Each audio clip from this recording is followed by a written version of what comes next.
Hello दोस्तों। हम DC generator पे based most important questions discuss कर रहे थे। उसी का ये आज हमारा पार्ट 5 है। एंड दोस्तों, एसएससी जेई की एग्ज़ाम डेट्स भी आ गई हैं। एग्ज़ाम्स 1 सितंबर से 4 सितंबर के बीच में हो सकते हैं। तो दोस्तों, अभी टोटल 3 मंथ्स बचे हैं। तो 3 मंथ्स में आप measurement, machine, power system and network, ये 4 सब्जेक्ट्स पे ज़्यादा फोकस कीजिए। एंड इनके जितने भी हो सकता है मल्टीपल चॉइस क्वेश्चन सोल्व कीजिए। तो चलिए दोस्तों, आज का पहला क्वेश्चन देखते हैं। In a DC generator the number of mechanical degrees and electrical degrees will be the same when. अब यहाँ पे हमसे पूछा थीटा इलेक्ट्रिकल और थीटा मैकेनिकल ये कब इक्वल होगा। तो इसके लिए एक रिलेशन देखिए, theta electrical equals to p/2 times of theta mechanical. ये दोनों के बीच में एक रिलेशन होता है। अब यहाँ पे हमको थीटा इलेक्ट्रिकल और थीटा मैकेनिकल दोनों को इक्वल करना है। इन ये दोनों इक्वल जब होंगे जब ये क्वांटिटी हमारी 1 हो जाए। ये 1 कब होगा? p/2 की वैल्यू 1 कब होगी? जब यहाँ पे p की वैल्यू क्या होगी आपकी 2। तो आप ऑप्शंस में देखिए, अब यहाँ पे ऑप्शन डी देखिए, number of poles equals to 2। यहाँ से भी हमारा पोल 2 निकल के आया। तो ऑप्शन डी हमारा क्या हो जाएगा? करेक्ट। नेक्स्ट क्वेश्चन देखते हैं। Permeance is the reciprocal of, options दे रखे हैं, flux density, reluctance, ampere turns and resistance. अब यहाँ पे देखिए, जो परमियंस होता है ये होता है ability to flow flux through any magnetic material, कि मैग्नेटिक मटेरियल अपने अंदर से कितना फ्लक्स को फ्लो होने दे रहा है। यही क्या कहलाता है? हमारा परमियंस। और इसका हमको रेसिप्रोकल बताना है। जिस तरीके से आप देखिए, कंडक्टर के केस में क्या होता है, किसी कंडक्टर से करंट कितना कंडक्ट हो रहा है वो कहलाती है हमारी कंडक्टिविटी, और उसको अपोज कौन करता है? रेजिस्टेंस। तो रेसिप्रोकल कंडक्टेंस का हम कह सकते हैं रेजिस्टेंस होता है। उसी प्रकार परमियंस का जो रेसिप्रोकल होता है वो होता है रिलक्टेंस। जो रिलक्टेंस क्या करता है, हमारे जो फ्लक्स का फ्लो होता है उसको क्या करता है? रेजिस्ट करता है। तो ऑप्शन बी इसमें करेक्ट हो जाएगा। नेक्स्ट क्वेश्चन देखते हैं। The EMF generated in a DC generator is directly proportional to. यहाँ पे हमको ऑप्शंस दे रखे हैं, flux per pole, speed of armature, number of poles and all of the above. अब यहाँ पे भी एक रिलेशन देखिए आप, जनरेटेड EMF का आपका ये रिलेशन होता है EG is equals to NP/Z divided by 60A। अब यहाँ पे इस रिलेशन को इन ऑप्शन से कंपेयर कीजिए। देखिए, फ्लक्स पर पोल ऑप्शन फर्स्ट, इसमें फ्लक्स पर पोल 5 है, प्रेजेंट है। स्पीड ऑफ आर्मेचर N यहाँ पे भी है, नंबर ऑफ पोल्स यहाँ पे भी है। तो देखिए, जो डीसी जनरेटर में जनरेटेड EMF होता है फ्लक्स पर पोल और speed of armature and poles तीनों के प्रोपोर्शनल होता है। इसलिए ऑप्शन डी हमारा करेक्ट हो जाएगा, all of the above. Next question देखिए। In a DC generator the magnetic neutral axis coincides with the geometrical neutral axis when. यहाँ पे हमसे पूछा है कि जो मैग्नेटिक न्यूट्रल एक्सिस होती है यानी कि MNA और जो GNA होती है वो कब कोइंसाइड करेंगे। अब यहाँ पे आप फर्स्ट इमेज को देखिए, इस इमेज को, यहाँ पे MNA और GNA देखिए सेम एक्सिस पे दिखा रखा है। ये कब होता है? जब हमारा नो लोड कंडीशन होती है। नो लोड कंडीशन होगी तो आर्मेचर में से कोई करंट फ्लो नहीं होगा, जिसके कारण आर्मेचर रिएक्शन नहीं होगा, और MNA और GNA क्या होगा? एक साथ कोइंसाइड करेगा। लेकिन जैसे ही हम लोड कनेक्ट करेंगे, सेकेंड इमेज में देखिए, जैसे ही हम लोड कनेक्ट करेंगे आर्मेचर में से कुछ करंट फ्लो होगा, तब आर्मेचर का करंट क्या होगा? 0 के इक्वल नहीं होगा। तो उस कारण से क्या होगा? आर्मेचर रिएक्शन होगा। और जब आर्मेचर रिएक्शन का इफेक्ट होगा आपका इस मेन फील्ड पे, तो क्या हो जाएगा? फील्ड का डिस्टोर्शन हो जाएगा। तो फील्ड ऐसे स्ट्रेट ना होकर कुछ इस तरीके से ट्रेवल करेगा मेन फील्ड जो है, और कुछ आर्मेचर का भी फ्लक्स होगा। उसके कारण क्या हो जाएगा? आपका MNA जो पहले इस एक्सिस पे था ये कुछ शिफ्ट होके इस डायरेक्शन में आ जाएगा। जैसा कि आप इस इमेज में देखिए, यहाँ पे आपका पहले ये GNA MNA की एक्सिस थी ये वाली, अभी क्या हो गया? MNA यहाँ से शिफ्ट होके यहाँ पे आ गया। ये थीटा एंगल से शिफ्ट हो जाता है in the direction of rotation. यहाँ पे देखिए जनरेटर की रोटेशन की डायरेक्शन इस साइड है, तो इसी साइड में शिफ्ट हो जाता है। तो यहाँ पे करेक्ट ऑप्शन क्या हो जाएगा? MNA और GNA कब कोइंसाइड करेंगे ये हमसे पूछा था। तो ऑप्शन ए देखिए, there is no load on the generator, जब कोई लोड नहीं होगा जनरेटर पे तो ये कोइंसाइड करेंगे। ऑप्शन ए आपका करेक्ट हो जाएगा। नेक्स्ट क्वेश्चन देखिए। In a DC generator, in order to reduce sparking at bruses, the self-induced EMF in the coil is neutralized by all of the following except।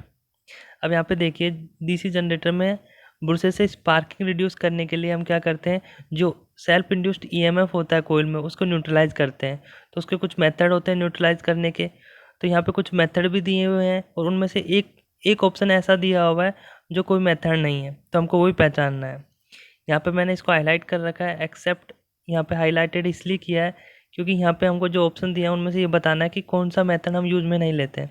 देखिए जो interpole होता है, option A Interpol's हम neutralise के लिए use में लेते हैं, डमी कोइल्स हम यूज में नहीं लेते हैं, तो ऑप्शन बी हमारा करेक्ट हो जाएगा। और कंपनसेटिंग वाइंडिंग भी हम यूज में लेते हैं और ब्रूस को भी शिफ्ट करते हैं हम एक्सिस पे। देखिए यहाँ पे हमारे GNA और MNA क्या हो रही थी, एक साथ कोइंसाइड कर रही थी, हमने पिछले क्वेश्चन में भी देखा था। लेकिन जब आर्मेचर रिएक्शन हो रहा था तो क्या कर रहे थे हम, MNA को डायरेक्शन ऑफ रोटेशन में शिफ्ट कर दे रहे थे। क्यों? क्योंकि हमारा अगर शिफ्ट नहीं करेंगे तो क्या होएगा कि जो ब्रूस हम प्लेस करते हैं MNA पे, वहाँ पे स्पार्किंग होएगा आर्मेचर रिएक्शन के इफेक्ट के कारण। तो इस स्पार्किंग को रिड्यूस करने के लिए हम क्या करते हैं, MNA को शिफ्ट कर देते हैं ताकि हमारी जो ब्रूस पे स्पार्किंग है वो रिड्यूस हो सके। अब आप यहाँ पे इमेजेस में देखिए जो कंपनसेटिंग वाइंडिंग होती है वो यहाँ पे पोल शू में कट करके यहाँ पे प्लेस की जाती हैं इस जगह पे, और जो हमारे इंटरपोल होता है वो इस इंटरपोलर एक्सिस पे यहाँ पे कनेक्ट किए जाते हैं। आप देख सकते हैं यहाँ पे कनेक्ट किए हुए हैं, और मेन फील्ड वाइंडिंग तो पोल शू पे होती है आपकी। तो ऑप्शन बी इसमें करेक्ट हो जाएगा, जो हम यूज में नहीं लेते हैं। डमी कोल्स को हम, ये भी याद रख लीजिए, डमी कोल्स को हम मैकेनिकल बैलेंस के लिए यूज में लेते हैं। नेक्स्ट क्वेश्चन देखते हैं। In DC generators on no load the air gap flux distribution in space is. Options दे रखे हैं आपको, sinusoidal, triangular, pulsating, flat topped. यहाँ पे देखिए नो लोड पे पूछा है, डीसी जनरेटर में नो लोड पे जो एयर गैप फ्लक्स होता है उसका डिस्ट्रीब्यूशन कैसा होगा। यहाँ पे एयर गैप फ्लक्स का मतलब आपका है कि जो आपके नॉर्थ और साउथ जो पोल्स हो रहे हैं उनके कारण जो मेन फील्ड फ्लक्स जो आपका बन रहा है वही एयर गैप फ्लक्स होता है। और एक दूसरा होता है आर्मेचर फ्लक्स। आर्मेचर फ्लक्स जब आता है जब आर्मेचर कंडक्टर से हमारा करंट फ्लो होता है। यहाँ पे आपसे पूछा है नो लोड पे एयर गैप फ्लक्स के कारण, एयर गैप फ्लक्स के बारे में। तो यहाँ पे देखिए आप इस इमेज में देखिए, जो ये आपका फ्लैट टॉप शेप जो दिख रहा है आपका, ये एयर गैप फ्लक्स का डिस्ट्रीब्यूशन होता है आपका। तो ऑप्शन डी करेक्ट हो जाएगा इस क्वेश्चन के लिए।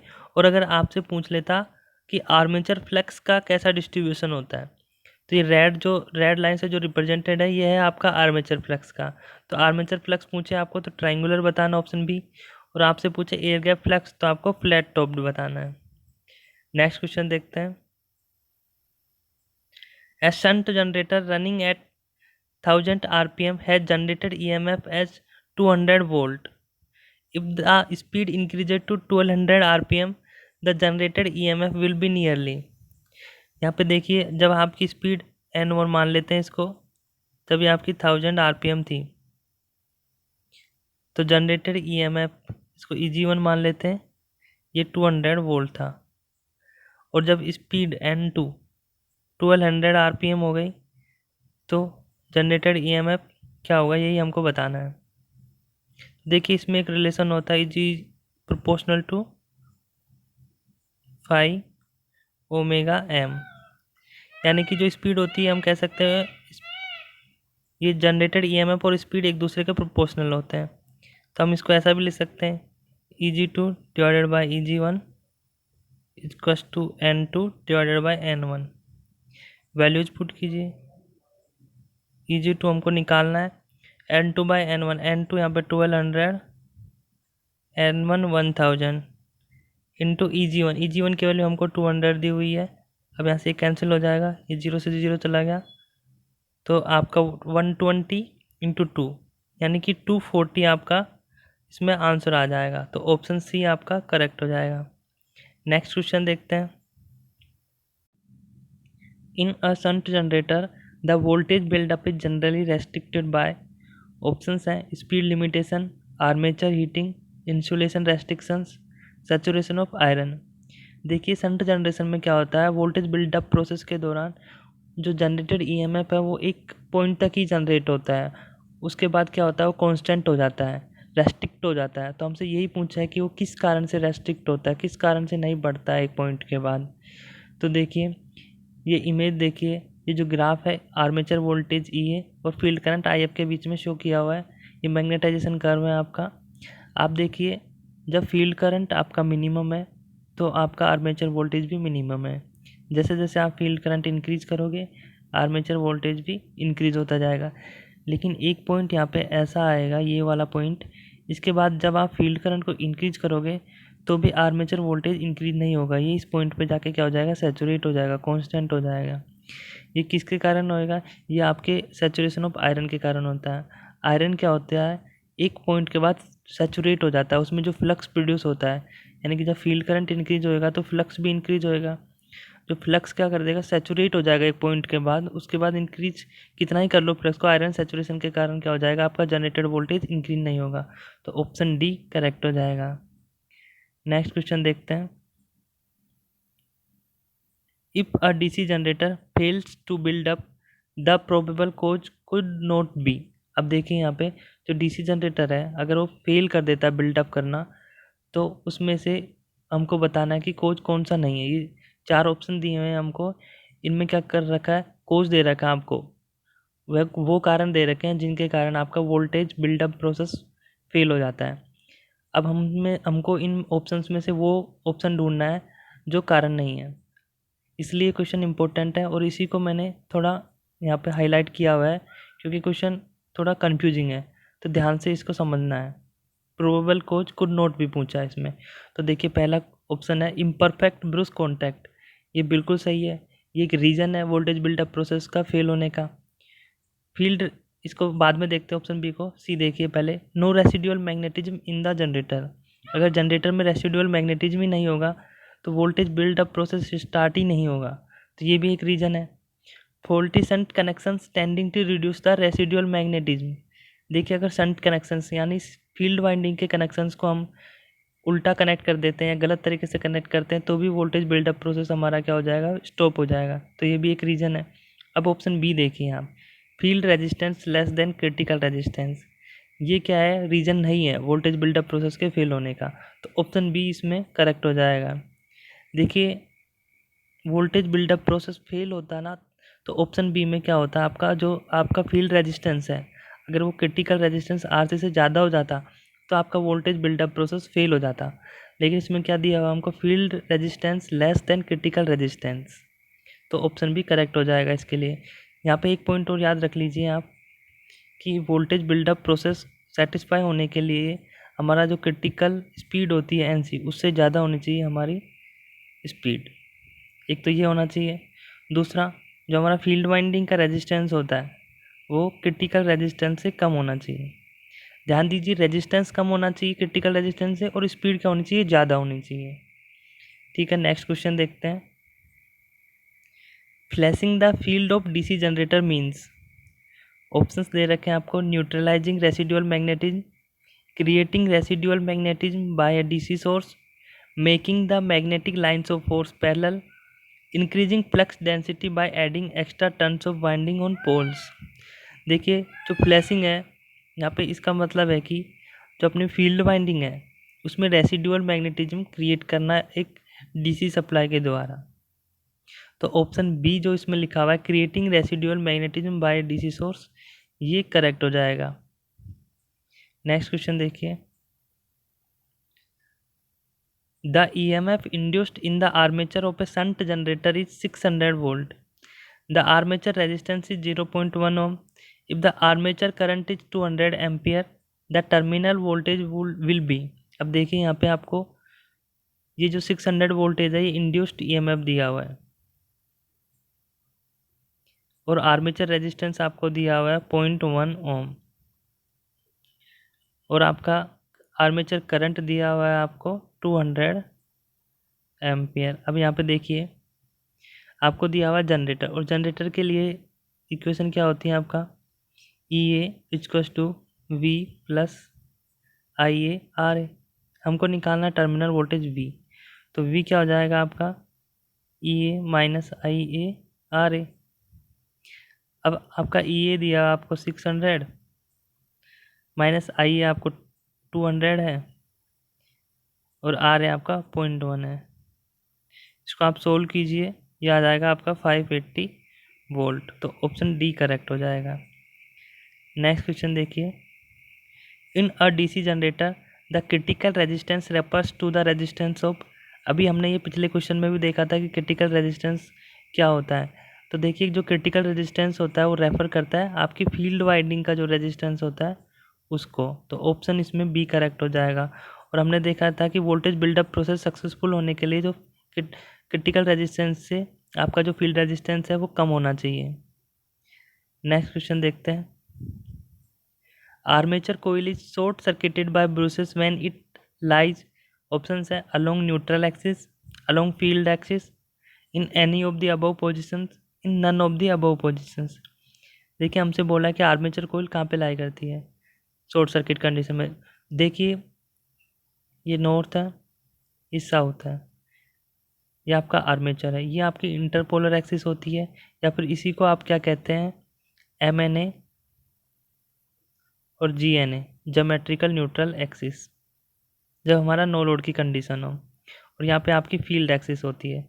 तो जो ब्रूसेस होती हैं आपकी क्या होती हैं, इंटरपोलर एक्सिस के अलोंग हमेशा क्या होती हैं, कनेक्टेड होती है। और यही एक्सिस हमारी न्यूट्रल एक्सिस होती है। कैसे पता चला, मैग्नेटिक न्यूट्रल एक्सिस, इसी में देखो न्यूट्रल आ रहा है।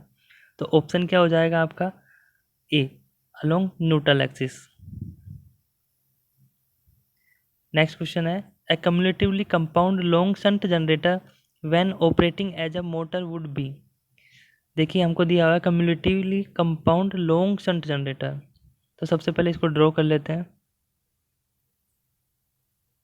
ये सीरीज फील्ड वाइंडिंग हो गई आपकी, ये आर्मेचर,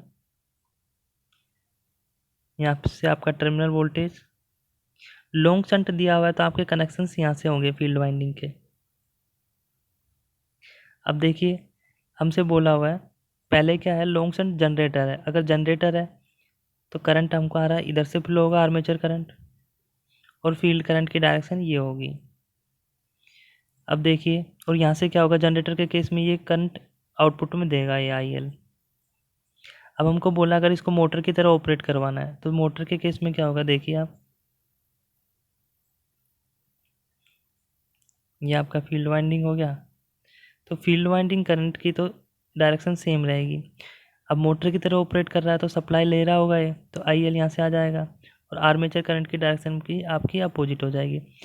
अब देखिए जब जनरेटर था आपका लॉन्ग शंट था, और तो मोटर के केस में जब मोटर बनाएंगे इसको भी कनेक्शन तो चेंज होएगा नहीं, लॉन्ग शंट शॉर्ट शंट तो बन नहीं सकता।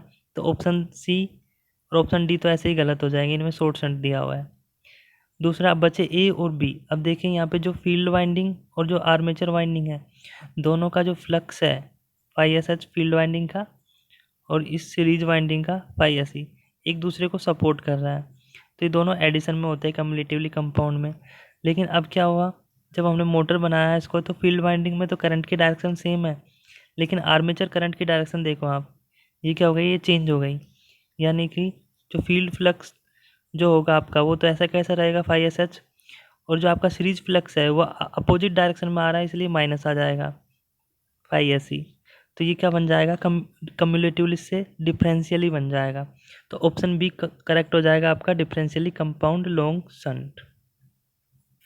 नेक्स्ट क्वेश्चन देखिए, the following constitute short circuit in the armature winding.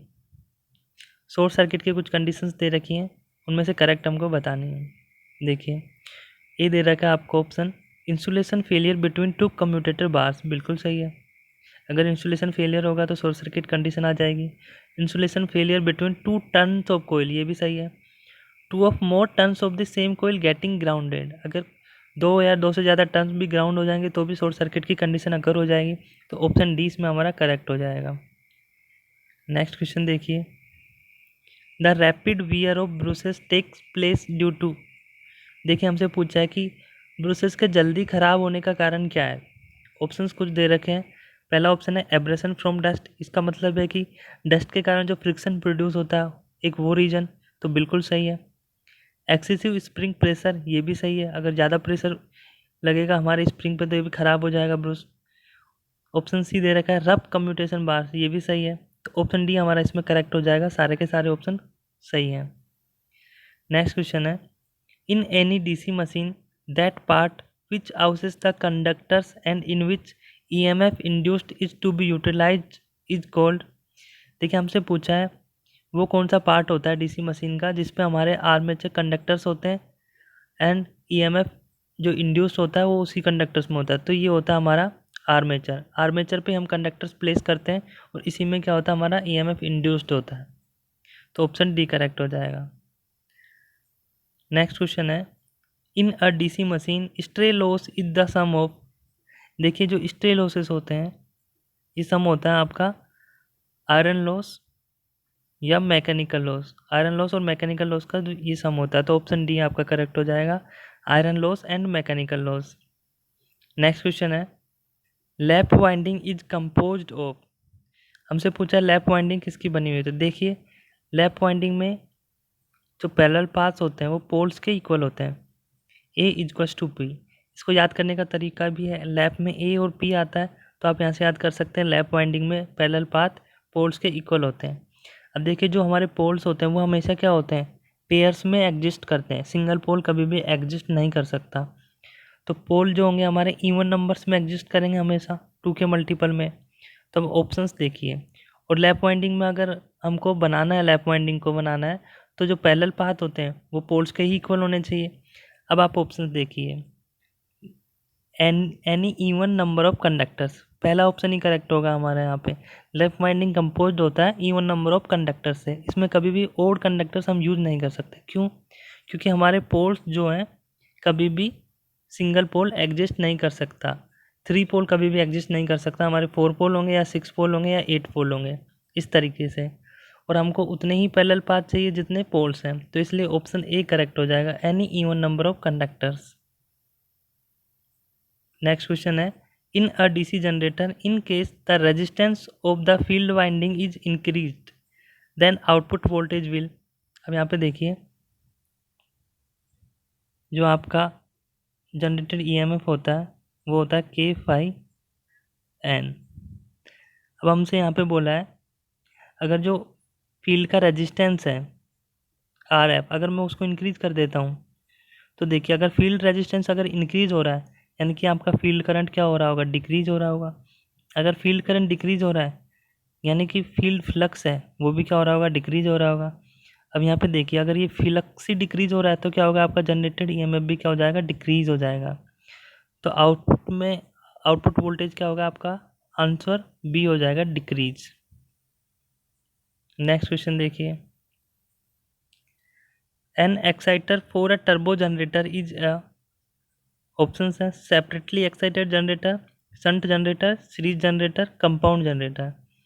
देखिए जो टर्बो जनरेटर होता है उसमें एक्साइटर के तौर पे हम क्या करते हैं, शंट जनरेटर को यूज में लेते हैं। शंट जनरेटर को हम इसलिए यूज में लेते हैं क्योंकि इसका जो वोल्टेज होता है कांस्टेंट होता है, आउटपुट वोल्टेज क्या होता है हमारा, कांस्टेंट होता है। इसलिए हम शंट जनरेटर को यूज में लेते हैं। इसके अलावा इस क्वेश्चन को इस तरीके से भी पूछा जा सकता है कि सिंक्रोनस मशीन में एक्साइटर के तौर पे हम कौन से जनरेटर को यूज में लेते हैं। तो यहाँ पे आपको बताना है शंट जनरेटर।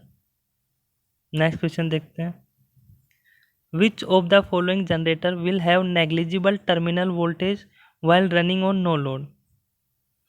ऑप्शंस हैं series generator, shunt generator, compound generator and separately excited generator. देखिए हमसे बोला है कि नो लोड पे नेग्लिजिबल टर्मिनल वोल्टेज कौन से जनरेटर्स का होता है। अब देखिए हम सबसे पहले सीरीज जनरेटर को देखते हैं ऑप्शन ए से। तो सीरीज जनरेटर में क्या होगा, एक सीरीज फील्ड वाइंडिंग होगी, ये आपका आर्मेचर होगा। अब इसमें देखिए फील्ड वाइंडिंग यहाँ पे तो ऐसे तो कनेक्ट होती नहीं है शंट जनरेटर की तरह, ओनली यहीं पे कनेक्ट होती है आपकी, जिसको हम YSC कहते हैं, सीरीज फील्ड वाइंडिंग। अब देखिए नो लोड की बात की हुई है यानी कि यहाँ से क्या होगा, आपका कोई भी करंट फ्लो नहीं होगा।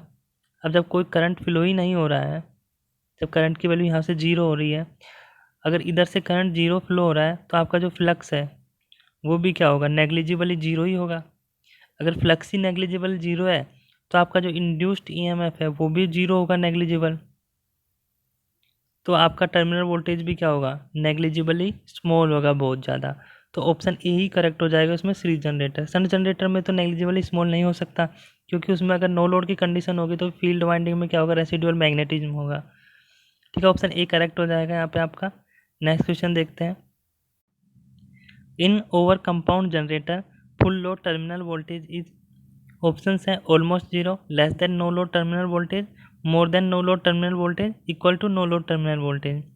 अब यहाँ पे देखिए हमसे कंपाउंड जनरेटर की बात की, उसमें भी ओवर कंपाउंड जनरेटर के बारे में ये पूछ रहा है।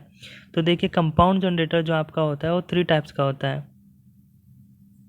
एक तो आपका हो जाएगा ओवर कंपाउंड, एक हो जाएगा आपका फ्लैट कंपाउंड, फ्लैट कंपाउंड को हम लेवल कंपाउंड भी कहते हैं, और एक आपका हो जाएगा अंडर कंपाउंड।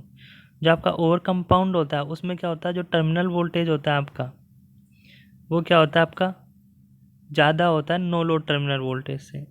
और जो आपका फ्लैट कंपाउंड होता है, लेवल कंपाउंड, देखिए यहाँ पे ओवर में क्या पता चल रहा था, ओवर नाम से ज़्यादा, तो यहाँ से पता चल गया आपका कि टर्मिनल वोल्टेज क्या होता है, ज़्यादा होता है। और फ्लैट कंपाउंड या फिर लेवल कंपाउंड, इसका मतलब क्या होता है, लेवल या फ्लैट से आप क्या समझते हैं, बिल्कुल बराबर। तो इसमें क्या हो जाएगा, टर्मिनल वोल्टेज नो लोड के इक्वल होगा आपका। और जो अंडर कंपाउंड है इसमें आप क्या समझ लोगे, अंडर से यानी कम, यानी कि जो टर्मिनल वोल्टेज होगा आपका नो लोड टर्मिनल वोल्टेज से कम होगा। तो ये 3 कंडीशन है तीनों के लिए। तो हम इसमें पूछा था हमसे ओवर कंपाउंड जनरेटर के लिए, तो यहाँ पे टर्मिनल वोल्टेज क्या हो जाएगा, नो लोड टर्मिनल से ज़्यादा हो जाएगा, तो ऑप्शन सी आपका करेक्ट हो जाएगा। नेक्स्ट क्वेश्चन देखिए, in a level compound DC generator full load terminal voltage is, अभी देखा था हमने लेवल कंपाउंड जनरेटर में दोनों इक्वल होते हैं, तो equal to no load terminal voltage, option B आपका करेक्ट हो जाएगा।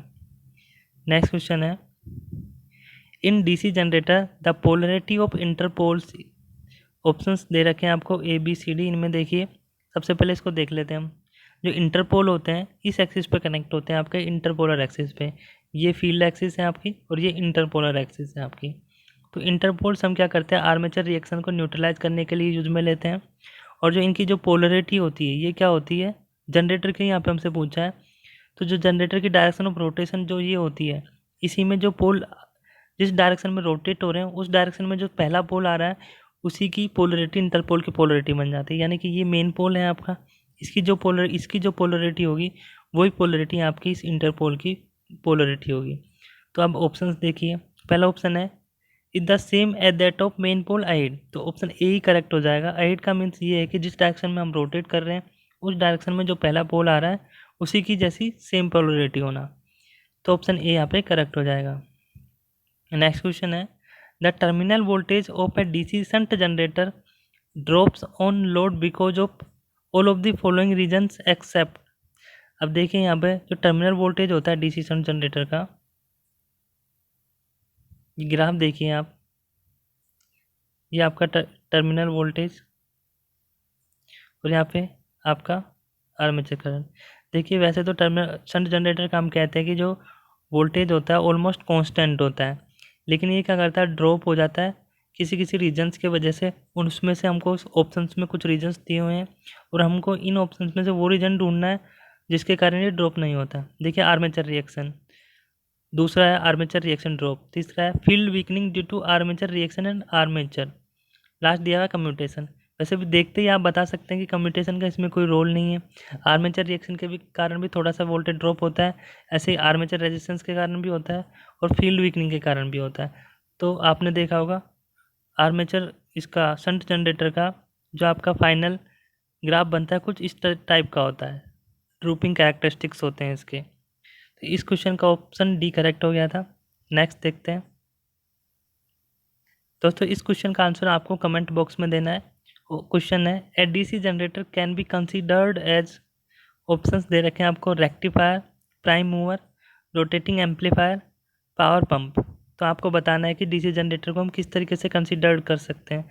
तो आप कमेंट बॉक्स में कमेंट कीजिए जो भी आपको सही लगता है। दोस्तों आज के लिए इतना ही, थैंक यू फॉर वॉचिंग। अगर आपको वीडियो पसंद आया तो प्लीज़ सब्सक्राइब करना एंड लाइक करना और शेयर करना। Thank you.